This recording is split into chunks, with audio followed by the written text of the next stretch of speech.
गीत महादेवी वर्मा। आज हम ये जो गीत पढ़ने जा रहे हैं, जो हमारी पुस्तक में दूसरे नंबर पर महादेवी के पाठ में दी गई है, यह गीत दीप शिखा रचना से ली गई है। इस गीत में रहस्यवादी विचार व्यक्त हुए हैं। इस कविता में महादेवी जी ने अपनी जीवात्मा को परमात्मा से मिलने की जो तीव्र उत्कंठा है, उत्सुकता है, उसी को व्यक्त किया है। जीवात्मा ने एक व्रत धारण कर लिया, एक संकल्प कर लिया है अपने मन में कि कुछ भी हो जाए, लेकिन मुझे उस साधना पथ पर अडिग होकर आगे बढ़ते चले जाना है ताकि मैं अपने संकल्प को प्राप्त कर सकूं। आइए अर्थ देखते हैं। पंथ होने दो अपरिचित, प्राण रहने दो अकेला, घेर ले छाया अमाबन आज कज्जल, अश्रुओं में रिम झिमाले यह घिरा घन, और होंगे नयन सूखे तिल बुझे और पलक रूखे, आर्द्र चितवन में यहाँ शत विद्युतों में द्वीप खेला। पंथ होने दो अपरिचित। कवित्री महादेवी वर्मा जी अपनी आत्मा को संबोधित करते हुए कहती हैं कि ये जो पथ है, कौन सा? साधना का, प्रियतम से मिलने के लिए जो साधना पथ है वो अपरिचित हो। प्राण रहने दो अकेला, और जो मेरी प्राण है इस साधना पथ पर चलने के लिए बिल्कुल अकेली हो तो भी कोई बात नहीं है। घिर ले छाया अमा बन, कि चाहे आज मेरी स्वयं की छाया अमावस्या की काली रात बन करके मुझे घेर ले, आगे न बढ़ने दे।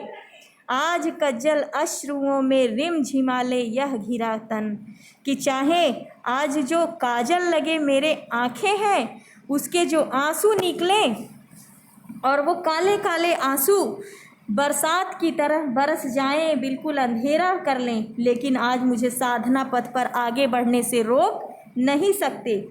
और होंगे नयन सूखे, कि वो नेत्र दूसरे होंगे जो रोते रोते सूख जाते हैं, तिल बुझे और पलक रूखे, जिनके तिल बुझ जाते हैं, जिनकी पलकें रूखी हो जाती हैं, जो इतने दुखी हो जाते हैं, इतने करुणा से परेशान हो जाते हैं, वो कोई और होंगे। आर्द्र चितवन में यहाँ शत विद्युतों में दीप खेला, कि मेरी जो चितवन है, मेरी जो आँखें हैं वो तो आर्द्र है, हमेशा नम है।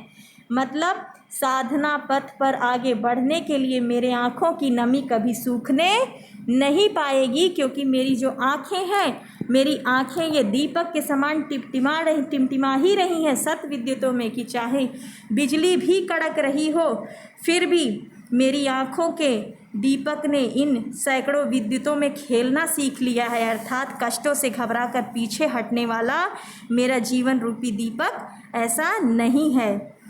आगे कवित्री जी, रास्ता अपरिचित है, कष्ट से भरा है, लेकिन फिर भी आगे बढ़ने का निरंतर संकल्प लेकर चलने को कह रही हैं और कहती हैं, अन्य होंगे चरण हारे और हैं जो लौटते देसूल को संकल्प सारे, कि वो दूसरों के चरण या पैर होंगे जो हार करके लौट जाते हैं। देशूल को, शूल मतलब कष्टों को, कांटों को, संकल्प सारे अपने संकल्प को वहीं पर छोड़ देते हैं। जहाँ कष्ट मिला वहीं पर उन्होंने अपने संकल्प को छोड़ दिया। वो कोई और होंगे दुख वृत्ति निर्माण उन्मद, यह अमरता नापते पद बांध देंगे अंक संस्कृत से तिमिर में स्वर्ण वेला, कि दुख वृत्ति मेरे जो पैर हैं, मेरे जो कदम हैं, वो दुखों का व्रत धारण कर चुके हैं। निर्माण उन्मद, वो निर्माण करने के लिए तत्पर हैं, साधना पथ पर आगे बढ़ने के लिए तत्पर हैं।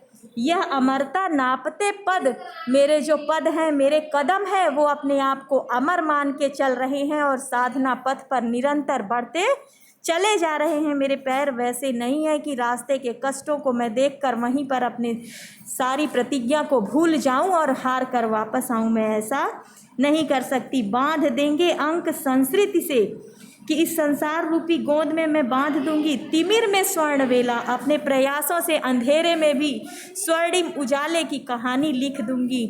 आज मेरे अंदर इतना दृढ़ निश्चय है।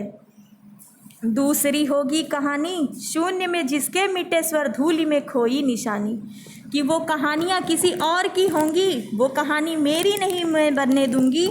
कि शून्य में जिसके मिटे स्वर, की मेरी जो ये साधना पथ पर आगे बढ़ने की आवाज़ है, जो गति है, जो गति की आवाज़ निकल रही है, वो कहीं आकाश में विलीन हो जाए, मैं ऐसा नहीं होने दे सकती। धूलि में खोई निशानी, वो किसी और की कहानी होगी जो रास्ते में चलते चलते धूल में मिट जाते हैं, ख़त्म हो जाते हैं, जो डर जाते हैं, जो कष्टों से परेशान हो जाते हैं और अपने लक्ष्य को छोड़ देते हैं, मैं ऐसा होने नहीं दूंगी।